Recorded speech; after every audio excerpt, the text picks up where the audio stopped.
e a gente fala sobre o encontro desta sexta-feira entre o presidente Lula e o presidente dos Estados Unidos, Joe Biden, na Casa Branca. A reunião terminou sem o esperado anúncio formal sobre a participação dos Estados Unidos no Fundo Amazônia. Mas os dois líderes concordaram sobre a necessidade de uma governança global para lidar com o clima. E sobre a volta do Brasil a uma posição de destaque na pauta do meio ambiente, a possível participação dos Estados Unidos no Fundo da Amazônia. Vamos conversar agora com a advogada especialista em direito ambiental, Gláucia Savim. Doutora Gláucia, boa noite, seja bem-vinda. Boa noite, obrigada pelo convite para participar, boa noite aos ouvintes da Jovem Pan. Eu queria até dar uma notícia super fresquinha. Pois não. Os Estados Unidos e o Brasil, eles acabaram de emitir uma nota conjunta em que os Estados Unidos declararam que vão sim participar do Fundo da Amazônia. Eles não definiram ainda o valor, mas foi uma nota que acabou de sair. Então, Perfeito. Já temos aqui uma boa notícia para dar no jornal para os ouvintes da Jovem Pan. Pois é, e os Estados Unidos, então, a senhora me corrija se eu estiver enganado, né, doutora Gláucia, passa a ser o terceiro doador, é isso? O fundo hoje tem a Noruega, a Alemanha e agora os Estados Unidos? A Noruega e a Alemanha respondem por 99% dos recursos que a gente tem no fundo e agora a gente vai ter a participação dos Estados Unidos, o que eu acho que vai ser bastante relevante para alavancar, né, a utilização do fundo. Pois é, queria uma avaliação da senhora, então, doutora. Como a senhora disse, é uma boa notícia. É uma excelente notícia, claro, porque a gente vai ter mais recursos. Eu não sei se os ouvintes da Jovem Pan sabem o que é o fundo, né?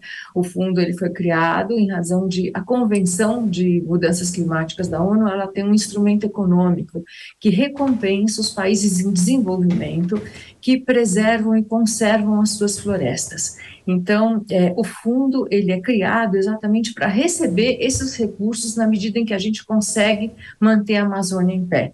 Então, a gente tem recursos para que a gente possa recompensar essas populações que vivem nas regiões amazônicas por trabalhos de extrativismo, mas trabalhos que envolvam a sustentabilidade e a manutenção da floresta.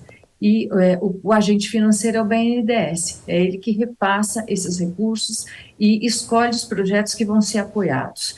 Então, esse fundo ele é fundamental para que o Brasil consiga cumprir as suas metas em relação agora ao desmatamento zero. O presidente Lula se comprometeu ao desmatamento zero até 2030, e isso é importante para o Brasil, porque a gente tem recursos e é importante para o mundo, né? Porque a Amazônia ela é um importante sorvedor de gases de efeito estufa, então a gente colabora na evitação, né, das mudanças climáticas, da crise do clima. Doutora Gláucia, a Elaine Keller, nossa comentarista, faz a próxima pergunta. Elaine. Oi, Elaine. Boa noite, doutora Gláucia. Boa noite, Elaine. Aproveitando, né, a explicação super clara sobre o que qual o papel do Fundo da Amazônia, eu queria que a senhora explicasse para a gente se há nesse fundo já delimitado a contrapartida do Brasil para com esses países e até com a Petrobras, né? A Petrobras também é uma das participantes do fundo, ainda que com uma cota muito pouco significativa, mas Qual é a contrapartida e como é que é feito essa prestação de contas e toda essa auditoria, se a gente está cumprindo as metas, se é que elas existem? Sim, as metas existem, o fundo ele tem um mecanismo de governança que ele é bastante complexo, né? Então a gente tem um comitê orientador que determina as diretrizes e acompanha esses resultados, existe um comitê técnico também do fundo, que é nomeado pelo Ministério do Meio Ambiente, e ele vai atestar as emissões oriundas de desmatamento da Amazônia, né? E a gente tem ainda uma comissão nacional que também audita esses resultados, e aí ela consegue apurar se a gente realmente conseguiu cumprir com essas metas, né? Então, a contrapartida dos recursos que a gente recebe é exatamente, né, evitar a emissão de gases de efeito estufa que são originários do desmatamento da floresta. Agora, doutora, quando a gente fala sobre dinheiro para as ações de fiscalização ou para as ações de contenção do desmatamento, exatamente sobre o que a gente está falando na prática? Esse dinheiro vai para onde? É para comprar viatura para a Polícia Ambiental? Pode é para investir em satélites? Agora, por exemplo, a gente teve essa ação para retirar os garimpeiros que estavam nas terras Yanomami e que estavam devastando a Amazônia. Então, esses recursos podem ser utilizados para as ações de comando e controle, sim, então, e devem ser utilizados, porque isso é importantíssimo. A gente não pode deixar que atividades ilegais acabem se estabelecendo na Amazônia, né, reduzindo o potencial da nossa floresta. Então, o fundo, ele também pode financiar as ações governamentais e deve fazer isso. E qual o problema hoje, doutora? É falta de recursos para essas ações de combate a esse tipo de crime? Ou o problema maior é gestão? O que é que falta hoje para que a gente combata esses crimes ambientais? Eu espero que agora não falte nada, porque o que aconteceu é que a gente teve um desmonte na área ambiental bastante sério e orquestrado, né? E hoje a gente vê o Ministério do Meio Ambiente sendo praticamente reconstituído para que ele possa cumprir as suas funções de comando e controle. A gente teve uma omissão do Brasil em relação à proteção da Amazônia, tanto é que a Noruega e a Alemanha congelaram as remessas para o Brasil, porque nós não estávamos cumprindo com os compromissos assumidos em relação à proteção da floresta, não é? Então, eu acho que agora, com a retomada da proteção desses espaços protegidos, a gente vai ter não só o aporte de novos recursos, como a gente viu hoje nessa declaração conjunta entre o governo brasileiro e o governo americano, com novos investidores, como a gente vai ter a aplicação efetiva desses recursos na proteção das florestas e da nossa biodiversidade. Laine. Lula tem sempre falado muito, doutora Gláucia, do Conselho de Segurança da ONU, né? Ele está sempre trazendo isso à pauta dele. E hoje ele trouxe novamente quando falou ali com a imprensa ao final do encontro com Biden. E disse que o Conselho de Segurança deveria também atuar na questão climática. Como é que a senhora entende que o Conselho de Segurança atuaria ativamente aí na questão climática? Eu entendi diferente de você, né? Eu entendi que, eu vou falar como é que eu compreendi, pode ser que eu tenha entendido errado. O que eu vejo é que o Brasil tem pleiteado uma ampliação do Conselho de Segurança da ONU para que haja uma maior legitimidade. O que o presidente Lula falou é que precisa haver algum mecanismo de governança em relação às questões climáticas, porque o que a gente hoje não tem, né, a gente tem as COPs, né, a gente tem as convenções, mas a gente não tem, no âmbito da Organização das Nações Unidas, um mecanismo de governança climático que possa impor aos países membros e aos aderentes, né, das convenções internacionais algum tipo de sanção pelo não cumprimento das metas que acabam comprometendo a viabilidade de condições de qualidade de vida, né, em muitos países que vão ser afetados pela crise do clima. O Brasil é um dos países que pode vir a ser afetado pela crise do clima, porque a nossa matriz econômica ela é eminentemente agrícola, a gente sabe disso, e a agricultura depende da estabilidade do clima para poder prosperar, para poder se planejar, né? Para a gente ter a safra no momento certo, fazer a colheita no momento correto. Então, se a gente não tem essa estabilidade climática, a gente vai ser bastante afetado, isso sem falar nas regiões costeiras, né? Então, eu acho que o que o presidente Lula quis falar, eu acho que foram duas questões que ele levantou, né? Uma relacionada ao Conselho de Segurança da ONU, que precisa ter uma maior legitimidade, a gente tem poucos países lá resolvendo questões que estão relacionadas à paz mundial, como a gente vê agora. E a outra é a questão de governança em relação às questões do clima, que eu acho que são coisas diferentes.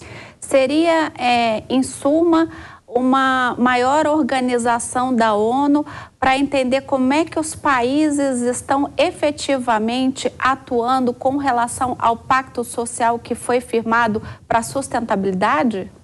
E a gente também tem, dentro desse pacto, né, Elaine, a gente tem o compromisso dos países desenvolvidos em realmente fornecer recursos para os países em desenvolvimento e para todos os países que têm floresta, né? Não só o Brasil. A gente tem outros países também que preservam os seus recursos ambientais e que precisariam, de alguma forma, receber algum tipo de compensação para que eles possam criar condições de preservação, né? Então, a gente vê aqui, o presidente Lula falou isso mesmo hoje, inclusive, não só no Fundo Amazônia para o Brasil, mas para todos os outros países que integram a Amazônia.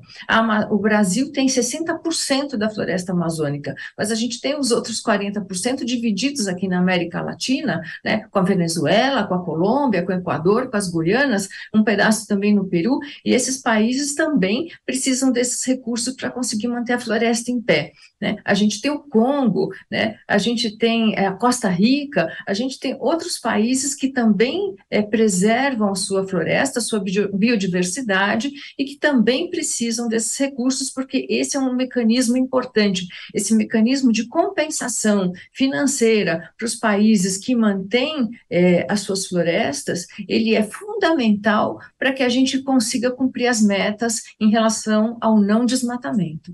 E são necessárias também, né, doutora, ações sociais, né, porque essa população, muitas vezes, economicamente, ela fica refém do crime ambiental, né, por falta de alternativas, essa população acaba indo para a criminalidade, né? A gente estava falando, a Elaine falou sobre isso aqui mais cedo, no comecinho do jornal, sobre os Yanomamis, né? E como essa população é empurrada para o crime justamente por falta de outras condições. A gente fala aqui em garimpeiros e imagina muitas vezes os bandidos, os capangas armados e tal, mas não, tem mulheres, crianças, famílias inteiras que são garimpeiras, né? Que trabalham com o garimpo ilegal. E por mais que seja uma atividade ilegal, é preciso que o Estado socorra também essas pessoas, né, doutora? A gente precisa dar condições, a gente precisa dar alternativas para que essa população possa sobreviver. Então, a gente tem ali na região da Amazônia Legal 25 milhões de pessoas que estão vivendo e a gente precisa dar condições de vida para essas pessoas. Então, quais são as condições de vida, né? Então, por exemplo, no extrativismo de castanha do Pará, açaí, né, que são produtos da floresta e que são altamente valorizados.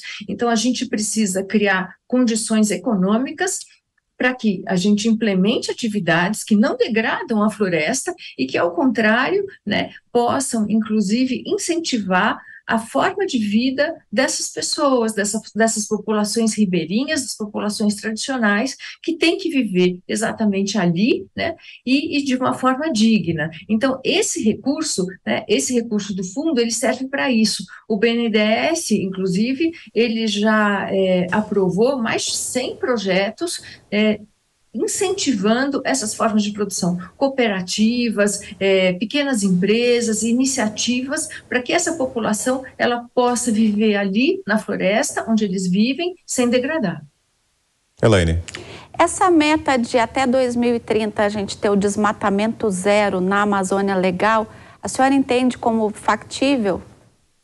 Olha, eu vou falar para você que a gente precisa sempre sonhar, né, naquilo que é o possível e naquilo que vai funcionar, né? Então, eu quero crer que sim, se a gente tiver esse engajamento, né, não só da população que mora ali, se a gente conseguir implementar esses mecanismos todos, agora com recursos, né, e se a gente conseguir conter, eu acho que o crime organizado, eu acho que hoje uma das maiores ameaças que a gente tem, inclusive em relação à nossa própria soberania, né? Porque quando a gente vê o garimpo ilegal levando ouro do Brasil para fora, né?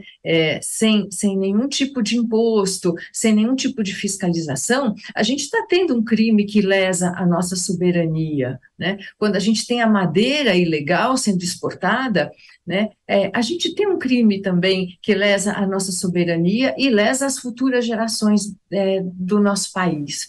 Então, eu quero crer que sim, e quero assim, torcer, né, de verdade para que isso se realize e a gente possa deixar essa herança para os nossos descendentes. E para fecharmos, doutora Gláucia, aproveitando o conhecimento da senhora nessa área especificamente do direito ambiental, Será que nós precisamos também de leis mais rigorosas? A gente fala muito sobre isso, sobre os crimes cometidos nas cidades, né? Tem vários especialistas, até políticos, né, que tem essa como uma grande bandeira, uma grande pauta, né? A necessidade do endurecimento da nossa legislação, né? A necessidade de penas maiores, de menos recursos na lei para facilitar a vida dos bandidos. No caso da legislação ambiental brasileira, na avaliação da senhora, seriam necessárias mudanças também, doutora Gláucia? Eu acho que a nossa legislação é uma das mais modernas do mundo, né? O que a gente precisa de verdade é aplicar a legislação. Então, o que eu acho é que a impunidade, ela não decorre da fragilidade do nosso ordenamento jurídico, mas da ausência de aplicação da norma. Então, quando a gente viu no governo passado, né, o IBAMA sendo desmantelado, os agentes sendo tirados de campo, né, agentes sendo substituídos porque foram lá e embargaram uma determinada área, porque apreenderam produtos da infração, isso que acaba gerando o descumprimento da norma, é a impunidade, a certeza da impunidade. Mas se a gente tiver realmente, né, a presença do Estado ali, né, multando, aplicando a legislação, confiscando os bens ilegais, né, eu acho que a gente consegue avançar. A nossa legislação ela é muito boa, a gente precisa aplicar. Perfeito. Aí a palavra da doutora Gláucia Savim, ela que é advogada, especialista em direito ambiental, esteve com a gente aqui no Fast News. Obrigado, doutora, pela presença. Obrigada a vocês, foi um prazer estar aqui com vocês. Bom final de semana. Até uma próxima.